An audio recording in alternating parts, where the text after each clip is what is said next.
గుప్పెడు ఉప్పును పోగేసి నిప్పుల ఉప్పెనగా చేసి దండియాత్రనే దండయాత్రగా ముందుకు నడిపిన అధినేత సిసలైన జగజ్జేత.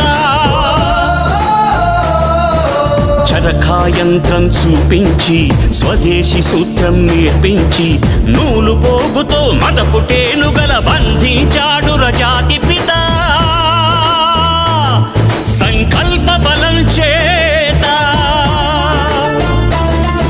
సూర్యుడస్తమిల్చని రాజ్యానికి పడమర దారిని చూపిన క్రాంతి.